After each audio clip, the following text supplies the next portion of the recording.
Oh, Malaysia is in China? You would have to probably share this video to them. I'm gonna share something a tad personal. And I also want to know...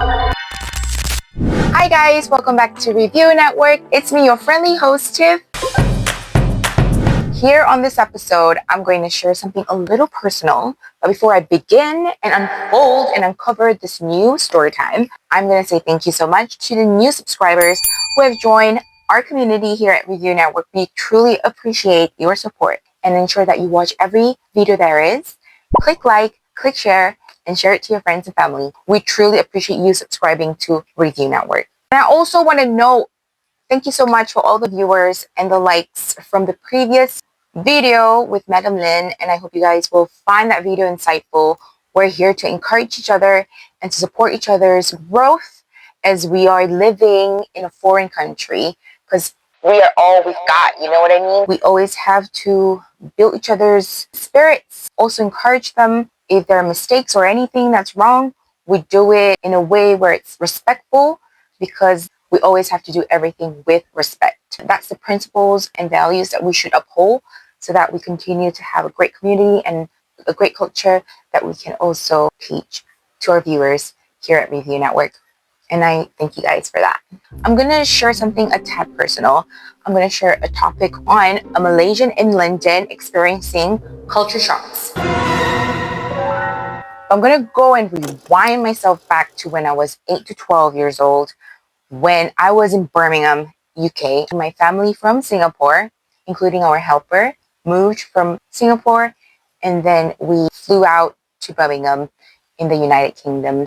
I was in a school where I was pretty much the only Malay student there was. If you add up my two brothers, then yes, they were part of that school too. But I was the only Malay student in my class. Majority of my classmates then, they were Caribbean, Jamaican, African.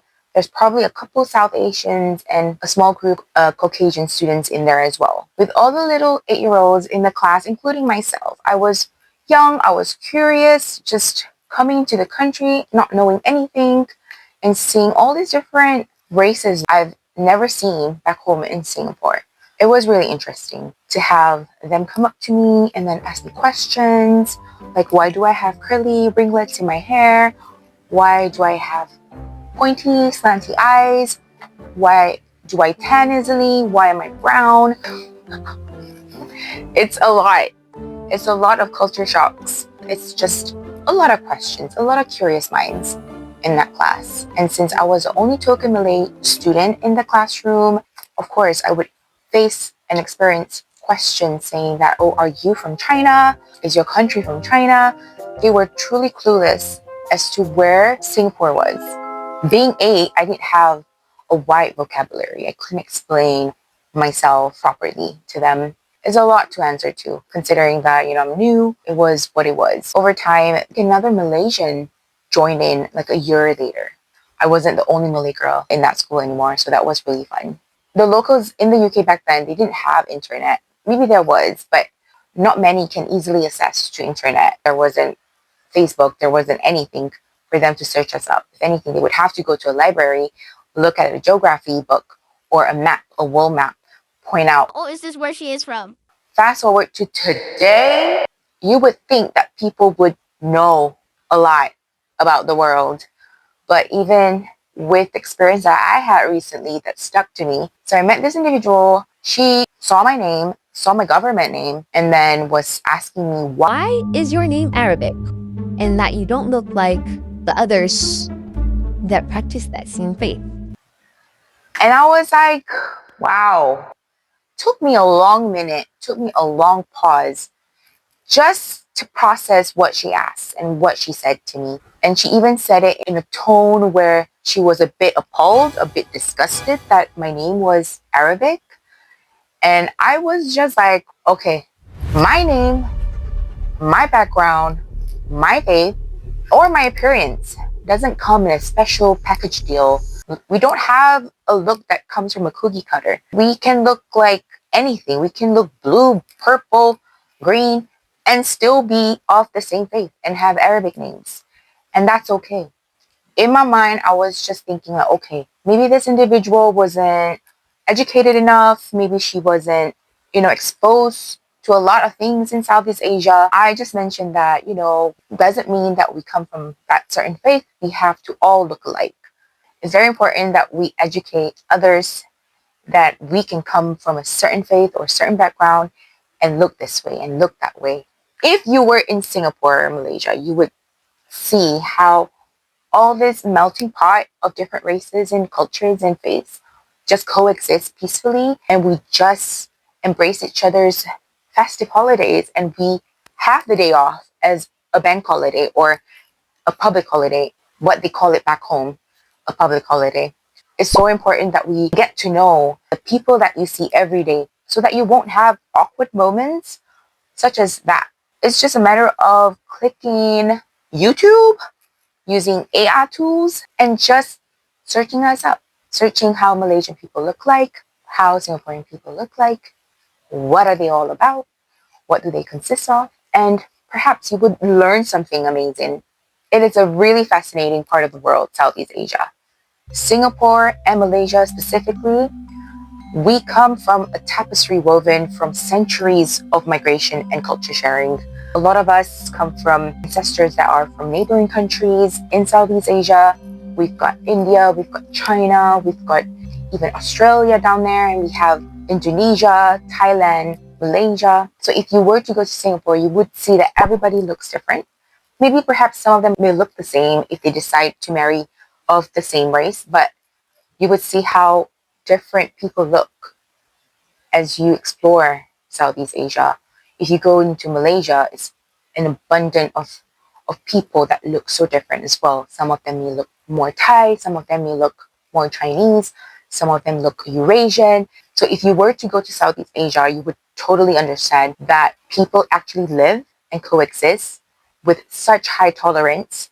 They even love each other's festive foods, such as Eid, we call it Raya, and also Deepavali or Diwali. And we have Chinese New Year, we have Christmas, we have an abundance of public holidays that we celebrate and have days off and actually enjoy having family time and friend time together. And I would encourage you guys to search us up on YouTube and get to know us, because you might never know that your friend, your colleague, the person who's walking next to you or sitting next to in a tube station or in a bus is from that part of the world. So it's very important for us not to ask ignorant questions with the small remarks that some of them may ask or say. It can be quite daunting and quite uncomfortable. If we don't do that to others, we shouldn't tolerate people giving those ignorant remarks and questions, especially if it's in a tone where they are a bit like, ooh, disgusted. You know what I mean? This is also the reason why Reviu Network is here. We want to share our life stories. We want to share our culture, our beautiful, colorful culture to our friends here at Reviu Network. It would also make someone feel less alone and also get bite-sized pieces of home in every episode. You may relate to our stories. If you do have an experience or a story similar to mine, feel free to write in your comments below, and I would love to read them and see what you have experienced here in the UK or in any Western countries. To the new subscribers we have here at Reviu Network, we truly appreciate you subscribing to Reviu Network. And with that said, subscribe! And don't forget to click the notification bell so that you can catch all the new episodes here at Reviu Network in advance. Since living here for almost 6 years, I would say that there's still a lot of people here who needs to be more aware about Malaysia, more aware about Singapore. Get to know us, learn about us, because you would be surprised by the amazing stories that we can share with you guys. And for you to learn something new, just broaden your knowledge about the world so that we too can coexist and build a strong tolerance to live and work with each other. I want to thank you guys again for watching this video. If you have anything to say, if you have anything positive and insightful that you can share with us here at Reviu Network, any tips, any ideas on the next episode, feel free to add that in the comments below and I'll check them out.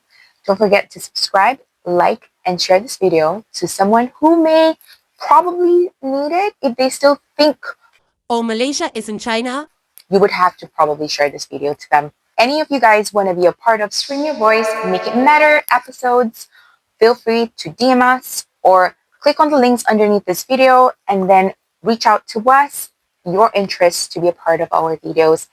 Or if you want to collab or anything like that, I'll be more than happy to hear from you guys. It doesn't matter where you're from, whether you're from Singapore, from Malaysia, from Thailand, from Indonesia, from Philippines, from Vietnam, wherever you are in Southeast Asia, as long as you're part of the ASEAN countries, I've got you.